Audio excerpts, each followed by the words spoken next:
दया करो प्रभु जी, दया करो राजा, लोगों को जोड़ो पिता परमेश्वर। धन्यवाद देती हूँ। और हम पढ़ेंगे लूका 24, लूका 24।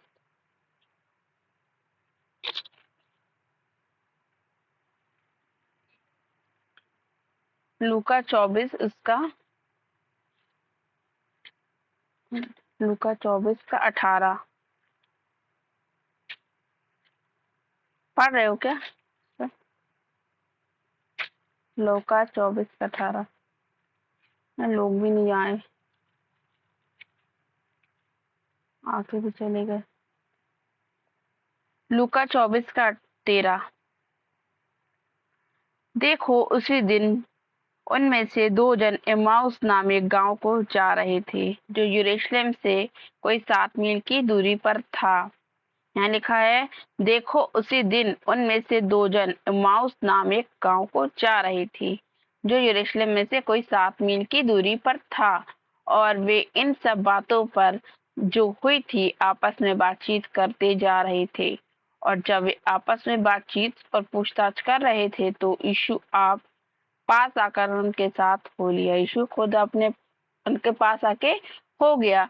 और फिर 16वीं आयत में लिखा है लूका 24 के 16 में, परंतु उनकी आंखें ऐसी बंद कर दी गई कि उसे पहचान न सके। उनकी आंखें से बंद कर दी गई ताकि उनको पहचान न सके कि यहाँ परमेश्वर है।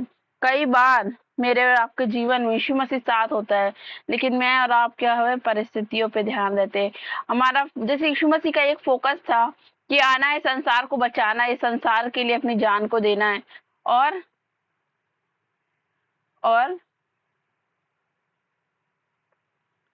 और उसके बाद क्या करना है हमको? यीशु मसीह यीशु मसीह के लिए अपनी यीशु मसीह ने क्या था उद्देश्य यीशु मसीह का कि इस संसार में आना है, शैतान को हराना है, मृत्यु से तीसरे दिन जी उठना है। तीसरे क्या हुआ? फ्राइडे के दिन क्या करते हैं हम? उसको मनाते हैं कि यीशु मसीह क्रूस पर मारे गए। क्या है? हम शोक का दिन मनाते हैं। लेकिन उसके तीसरे दिन क्या होता है? वो रिजरेक्शन डे है ना। पुनरुत्थान क्या है? पुनरुत्थान क्या है? अब यहाँ पे हम वो ही पढ़ रहे हैं, लूका 24 उसका 17। उसने उनसे पूछा, ये बात क्या बातें हैं जो तुम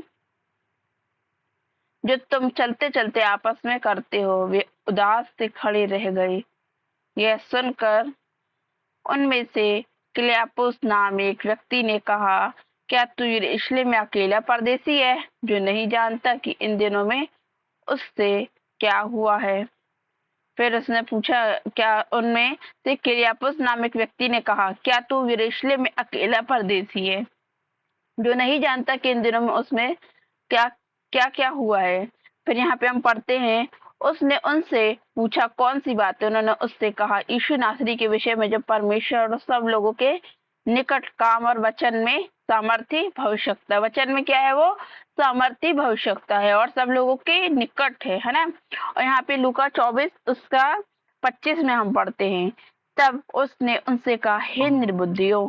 तब क्या कहता है? तब उस उसने उनसे कहा, हे निर्बुद्धियों और भविष्यताओं की सब बातों पर विश्वास करने में मतमंदियों, क्या अवश्य न था कि मसीह से दुख उठाकर अपनी महिमा में प्रवेश करे? क्या ये उचित नहीं था कि यीशु मसीह दुख उठाकर अपनी महिमा में प्रवेश करे? तब उसने मूसा और भविष्यताओं से आरंभ करके और सारे पवित्र शास्त्रों में से अपने विषय में की बातों का अर्थ उन्हें समझा दिया। और हम देखते पुराने नियम की व्यवस्था में भी यही दिया है कि यीशु मसीह आएगा, मारा जाएगा, कब्र पे मतलब तीसरे दिन मुर्दों में से जी उठेगा। और क्या है? और जितने भी मर गए हैं, जितने मतलब हम देखते ना, बोलते हैं कि साइकोलॉजिकल भाषा में बोलते हैं कि नहीं आत्मा है, आत्मा जीवित रहती है, लेकिन ये झूठ है। क्या है? ये बातें झूठ है, क्योंकि हम ये बातों को देखेंगे कि आत्मा जीवित नहीं रहती मरने के बाद। यीशु मसीह का वचन कहता है, नए नियम में ही लिखा हुआ है कि जितने मर गए हैं, जितने अपना संसार की दौड़ को पूरी कर चुके हैं, वो यीशु मसीह के आने के दिन उन सब का न्याय होगा। कब्र क्या होंगे?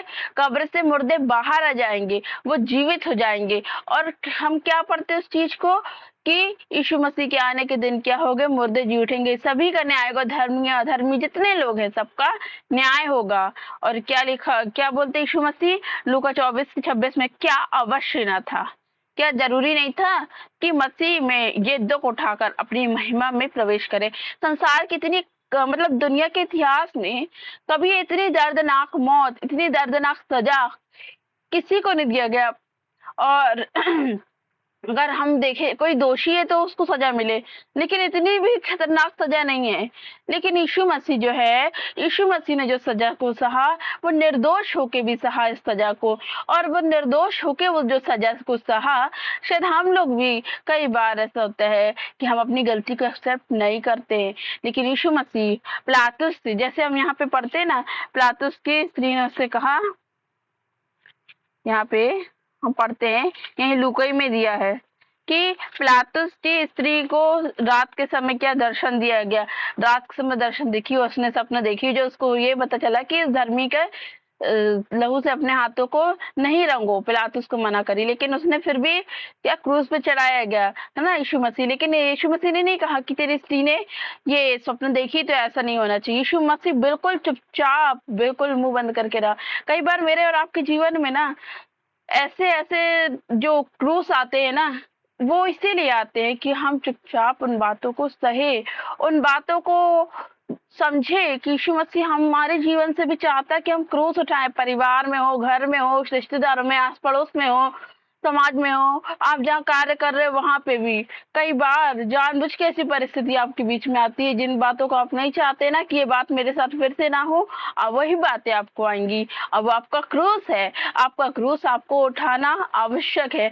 आप कैसे नहीं उठाएंगे? आप कहते यीशु मसीह के पीछे चलना, यीशु मसीह के पीछे चलने का मतलब ये है क्रूस उठाना। मुझको और आपको अपने हर दिन क्रूस उठाना है। हम कहते हैं ना कि प्रभु उसके मन को बदल दे, उसको बदल दे, क्यों नहीं है, मुझको बदल दे, मेरे जीवन को बदल दे, मेरी आदतों को बदल दे। जब मैं बदल जाऊंगी, जब मेरी आदतें बदल जाएंगी, अपने आप पूरा माहौल हमको बदला हुआ दिखेगा। लेकिन हम क्रूस को उठाना नहीं मांगते। और हम सब क्या, यीशु मसीह को देखा है हमने क्रूस पे, जब मृत्यु को हराया यीशु मसीह, तीसरे दिन मुर्दों में से जी उठा। अब कब्र पे पत्थर भी था, उसको भी लुढ़का दिया यीशु मसीह ने, है ना।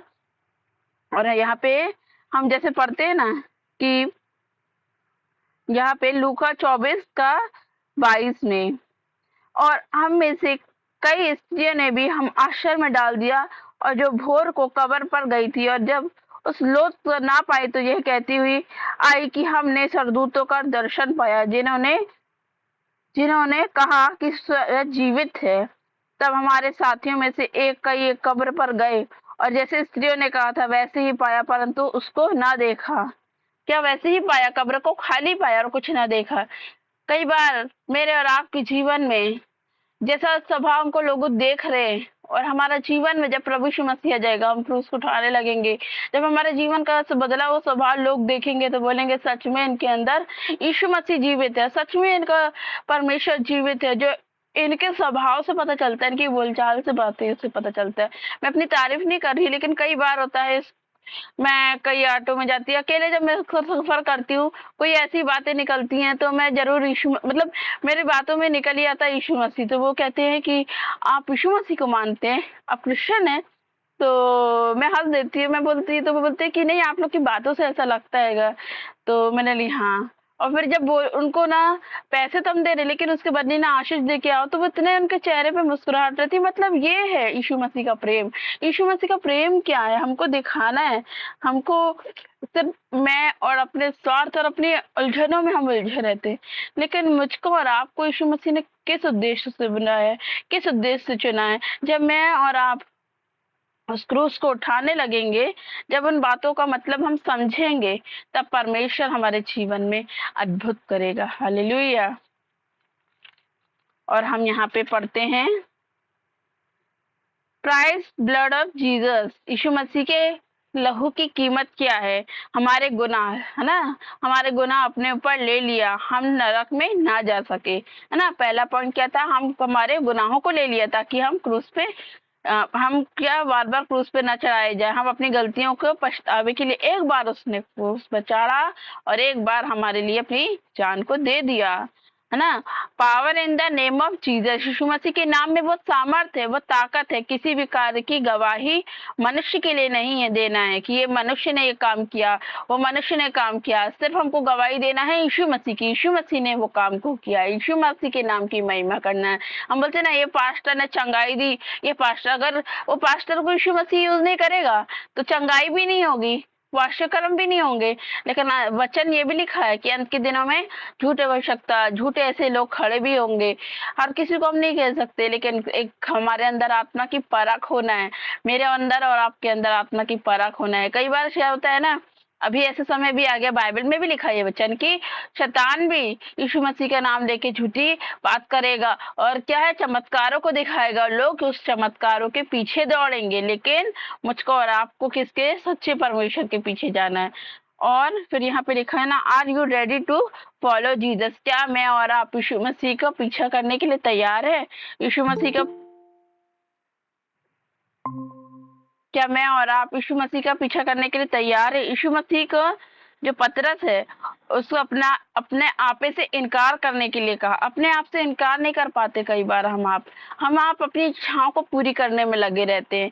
कई बार मैं और आप क्या करते हैं कि मेरी और आपकी इच्छा पूरी होनी चाहिए, मैं और आप जो है ना अपने उद्देश्य को पूरा रखते हैं। मेरी सेवा, मेरा कार्य, मेरा ऐसा, जब मैं आ जाता बीच में वहां परमेश्वर का काम रुक जाता। लेकिन जहां मैं और आप परमेश्वर को प्रथम स्थान देते हैं, परमेश्वर को कहते हैं परमेश्वर तू इस इस परिस्थिति को ले ले, तू तू उस बात को ले ले पवित्र आत्मा। जब मैं और आप ये कहते हैं तो पवित्र आत्मा उन बातों को सुनता है और वहां पे भी अपना काम करता है।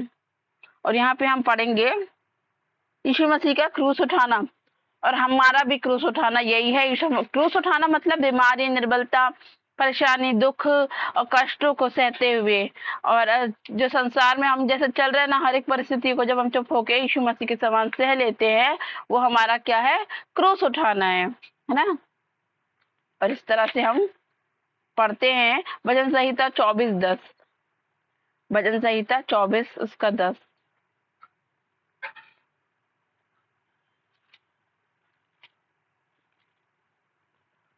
भजन संहिता 24 का 10। वह प्रतापी राजा कौन है? सेनाओं का यहोवा वही प्रतापी राजा है। सेनाओं का यहोवा वही प्रतापी राजा है जिसके हाथ में वो सामर्थ्य। यीशु मसीह इतना सामर्थ्य, और यीशु मसीह की मजाक जब वहां पे उड़ा रहे थे ना, बाजू आजू बाजू जो जहाँ वो डाकुओं के बीच में चढ़ाया गया था, और वो उस कौन सा बरअब्बा डाकू को हटा के इसके बदले यीशु मसीह को क्रूस पे चढ़ाया गया था। तो वो कह सकता था कि नहीं, मैं निर्दोष हूँ, मैं तो परमेश्वर का बेटा हूँ, मैं तो कुछ भी कर सकता हूँ। आप देखिए 40 दिन में यीशु मसीह की भी परीक्षा हुई। वो वचन जानता था परमेश्वर का, शैतान भी जानता है वचन, और वही परीक्षा लेने किसकी आया? परमेश्वर पिता के पुत्र की, है ना। यीशु मसीह परीक्षा लेने आया कि अगर तू परमेश्वर का बेटा है ना, तो तू इस रोटी पत्थर से कहे रोटी बन जाए। तो उसने क्या कहा? लिखा है कि अपने परमेश्वर की परीक्षा ना करना, ना, ये सच है ना। तो मुझको और आपको ये जानते हैं कि परमेश्वर क्या है, परमेश्वर की सामर्थ को भी जानते हैं, और ये भी जानते हैं कि कुछ समय के लिए मेरे और आपके जीवन में परेशानी है, कष्ट है, दुख है। क्या आपने ये नहीं देखा कि दाऊद जो गड़रिया चलाने वाला था, तो क्या उसके जीवन में आखिर में वो राजा नहीं बना? शाऊल क्या करा, उसका पीछा करता रहा कि वो राजा के पद तक ना जाए। लेकिन क्या है, वैसे ही आज हमारा पीछा शैतान करता है और ये चाहता है, कोशिश में लगा रहता है कि मेरे और आपके जीवन से परमेश्वर की योजना पूरी ना हो। कई बार हमारे घर में ऐसी परिस्थितियां उत्पन्न कर देगा, हमारे जीवन में ऐसे तनाव, उतार चढ़ाव, ऐसी ऐसी बातें कर देगा वो, ताकि मैं और आप परमेश्वर के उद्देश्य से भटक जाए। मैं और आप क्या करें? परमेश्वर की बातों को पूरी ना करें। लेकिन क्या है, परमेश्वर के उद्देश्य को पूरा होना है, परमेश्वर की बातों को पूरी होना है, और परमेश्वर की बातें पूरी होके रहेगी। तो इसके लिए मुझको और आपको परमेश्वर क्या करता है, चुनता है। और जब परमेश्वर हमको चुनता है और वो बातें आती, वो परिस्थिति आती है और चली जाती है, हालेलुया। फिर भी क्या है, परमेश्वर हमको खरा बनाता है, हालेलुया। और परमेश्वर हमको खरा बनाता है इसलिए, जैसे यीशु मसीह को क्या हुआ, 40 दिन परीक्षा हुई। यीशु मसीह तो क्या था, एक कुंवारी मरियम के द्वारा आएगा, और वो आया भी, और क्या है, वो उसने क्रूस को सहा भी, है ना। और सब कुछ उसने एक उद्देश्य से काम को स्टार्ट किया। और आज मेरे और आपके जीवन में भी परमेश्वर का पूरा उद्देश्य को पूरा करना, जैसे यीशु मसीह जी क्या किया, पूरे पूरे काम को करके गया इस संसार में रहते हुए। रोकोड़ियों को चंगा किया, मुर्दों को जिलाया, और अपने आप को क्रूस पे जान भी दे दिया। उसको ऐसी मौत सही उसने, और उसके बाद भी जब वो क्रूस पे था, और उस समय भी क्या हुआ कि जब उसका जो परमेश्वर पिता जो है, उससे अपना मुंह मोड़ लिया, क्योंकि पापों का, हमारे पापों का बोझ इतना था, ताकि हम नरक को ना जाए। इसलिए क्या हुआ, उसने उस पापों का बोझ को झेलने के लिए क्या क्रूस पे चढ़ गया। और क्रूस का भार, कई बार हम देखते ना, मतलब पैशन ऑफ क्राइस्ट मूवी में, कि यीशु मसीह क्रूस को लेके चला चला और फिर गिरा, फिर उठा, फिर चला। यही हमारे जीवन का क्रूस है। कई बार हम गिरते हैं और उठते हैं, फिर चलते जाते, फिर गिरते, फिर उठते, फिर चलते जाते। यही मेरे और आपके जीवन का उद्देश्य है, हालेलुया। और परमेश्वर हमको यही, मुझको और आपको परमेश्वर यही सिखाना चाहता है। उस तरह से यहाँ पे पहला शामुएल उसका 13 का 12, पहला शामुएल उसका 13 का 12 कोई पढ़ेगा? पहला शामुएल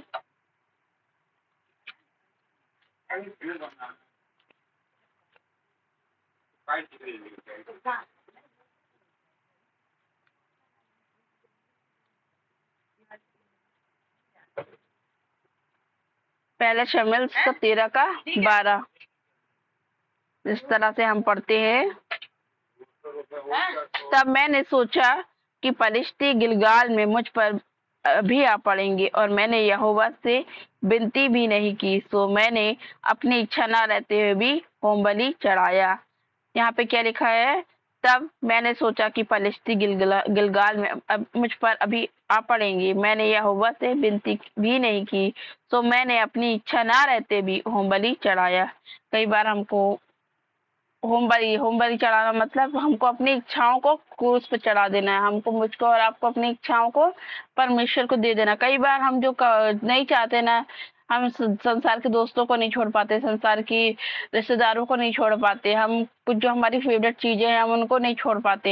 यहाँ पे लिखा है वही चीजों को उसने क्या, इच्छा ना रहते हुए भी होमबलि चढ़ा दिया।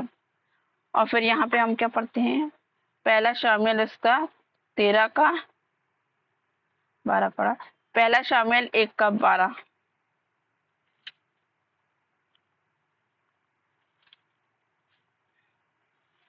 पहला शामुएल 1 का 12।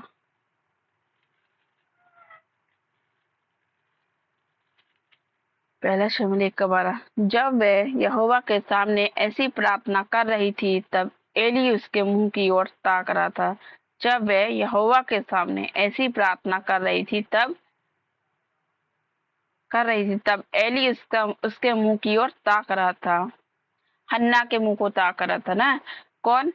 और ये हन्ना कैसी प्रार्थना कर रही थी? हन्ना इतनी चिढ़ाई गई थी, हन्ना इतनी दुखी थी, जो भी परिस्थितियां थी उसके साथ, फिर भी वो उसको क्या, उसका पति कहता था कि तू नशे में है, लेकिन वो नशे में नहीं थी। वो अपने परमेश्वर की वह भक्ति में इतनी लीन हो गई थी, इतनी मगन हो गई थी कि परमेश्वर के पीछे लग गई थी कि परमेश्वर, मुझे ये लोग ऐसी ऐसी बातें कर रहे हैं, लोग मेरे विषय में ऐसा ऐसा बोल रहे हैं, तो क्या आप काम नहीं करोगे? कई बार मुझसे और आपसे परमेश्वर यही बताता है,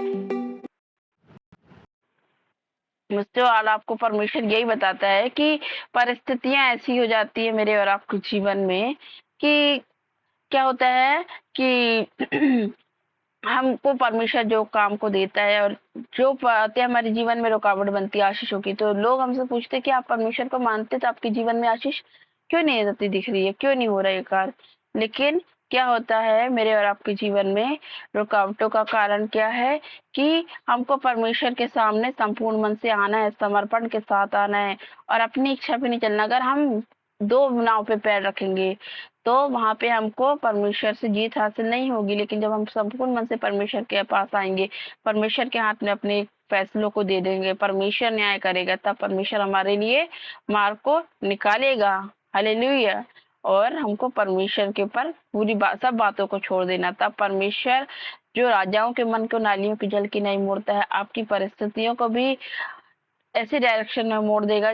ये लिखा है ना उस परमेश्वर के वचन में, यर्मिया यर्मिया उसका एक यर्मिया उसका एक में लिखा हुआ है,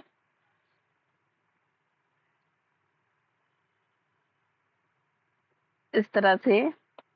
यर्मिया एक उसका 4, यहोवा का यह वचन मेरे पास पहुंचा, गर्भ में रचने से पहले ही मैंने तुझ पर चित्त लगाया और उत्पन्न होने से पहले मैंने तुझे अभिषेक किया, मैंने तुझे जातियों का भविष्यद्वक्ता ठहराया। तब मैंने कहा, हाय प्रभु यहोवा, देख तो मैं तो बोलना भी नहीं जानता, क्योंकि मैं लड़का ही हूँ। क्या बोल रहा है? मैं बोलना भी नहीं जानता हूँ, मैं लड़का ही हूँ। परमेश्वर कहता है, देख मैंने गर्भ में रचने से पहले ही मैंने तुझ पर चित्त लगाया था और उत्पन्न होने से पहले मैंने तुझे अभिषेक किया था, मैंने तुझे जातियों का भविष्यद्वक्ता ठहराया था। और यहाँ पे वो बोल रहा है, यिर्मयाह 1 का 6 में यिर्मयाह बोल रहा है, तब मैंने कहा, हाय प्रभु यहोवा, देख मैं तो बोलना ही नहीं जानता। हाय प्रभु यहोवा, मैं तो बोलना ही नहीं जानता हूँ, क्योंकि मैं लड़का ही हूँ। परंतु यहोवा ने मुझसे कहा, मत कह कि मैं लड़का हूँ, क्योंकि जिस किसी के पास मैं तुझे भेजूं वहां तू जाएगा, और जो कुछ मैं तुझे कहूँ आज्ञा दूं वही तू कहेगा। तू उनके मुख को मत देख के मत डर, क्योंकि तुझे छुड़ाने के लिए मैं तेरे साथ यहोवा की यही वाणी है। यहोवा की यह वाणी है, क्योंकि हमको लोगों को देख के नहीं डरना है, लोगों की बातों को सुनकर नहीं भयभीत होना है। लोग कुछ भी कहे, परिस्थितियां कुछ भी कहे, लेकिन मेरा और आपका परमेश्वर क्या कहता है? मत डर, मत घबरा। यहाँ पे लिखा है ना, तू उनके मुंह देख को मत डर, क्योंकि तुझे छुड़ाने के लिए मैं तेरे साथ हूँ। यहोवा की यह वाणी है, मुझको और आपको छुड़ाने के लिए मेरा और आपका परमेश्वर मेरे और आपके साथ आज, कल और युगान युग एक से रहने वाला प्रभु है, और वो हमेशा रहेगा। हालेलुया।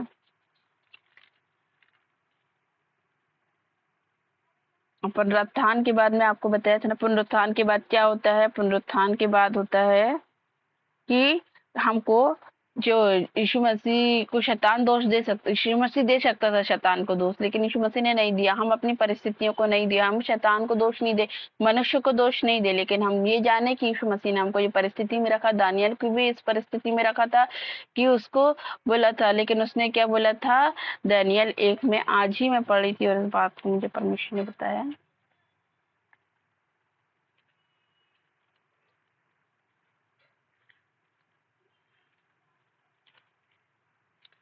दानियल 1 लास्ट है, दानियल 1 का 8। परंतु दानियल ने अपने मन में ठान लिया कि वह राजा का भोजन खाकर और उसकी दाखमधु पीकर अपवित्र ना होए। मैं और आप ऐसा बात को ठान ले कि संसार की अभिलाषा में, संसार में, मैं इस संसार के जुए में नहीं जुटेंगे। क्या लिखा है? लेकिन हम पढ़ते हैं ना, 1 कोरिन्थियों 5 के 17 में, पुराने वस्त्र को उतार के नए वस्त्र धारण कर लो, ताकि तुम क्या है? परमेश्वर की सदृश बन सको। और इस तरह से यहाँ पे लिखा है कि दानियल भी कहता है उस समय, परंतु दानियल ने अपने मन में ठान लिया कि वह राजा का भोजन खाकर और उसके पीने का दाखमधु पीकर अपवित्र ना हो। इसलिए उसने खोजों के प्रधान से विनती की कि उसे अपवित्र ना होना पड़े।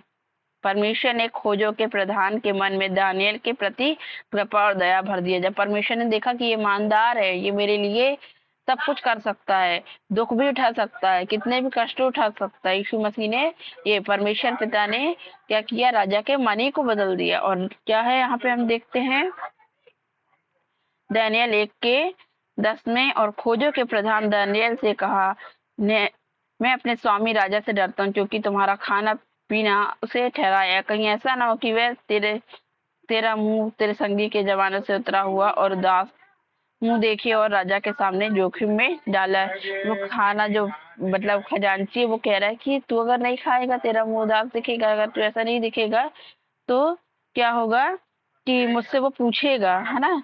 लेकिन यहाँ पे हम क्या कहते हैं,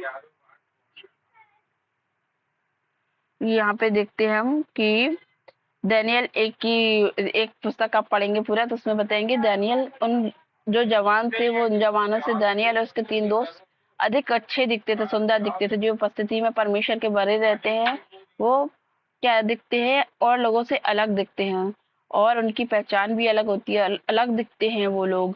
और क्या होता है वो लोग जो है तो परमेश्वर के चुने हुए लोग के पास वो सामर्थ होती है जो संसार के लोगों के पास सामर्थ नहीं होती है। इसलिए मुझको और आपको जब मैं और आप परमेश्वर के लिए समर्पित हो जाएंगे, समर्पण होंगे और हम परमेश्वर की इच्छा को मांगेंगे तो क्या करेगा परमेश्वर वही काम को करेगा जैसे उसने दानियल के जीवन में किया। और दानियल को क्या किया राजा ने सर्वश्रेष्ठ जाना। हम ये बातों को पढ़ते हैं कि दानियल का परमेश्वर और दानियल के परमेश्वर की पूजा की जाए। वो क्या कहता है दानियल की परमेश्वर की पूजा की जाए। नबूकदनेस्सर राजा से इतने बड़े राजा की आज्ञा से वो नहीं डरा लेकिन उसने क्या बोला कि मैं राजा की बनाई हुई हाथ की मूरत से चाहे कितनी भी वो कीमती हो, कितनी भी बड़ी हो, कितनी भी कि मतलब जैसे भी हो, लेकिन क्या है मैं उसकी आज्ञा के आगे तो नहीं झुकाऊंगा, मैं परमेश्वर की आज्ञा को नहीं टालूंगा। और क्या हुआ एक दिन आया कि नबूकदनेस्सर राजा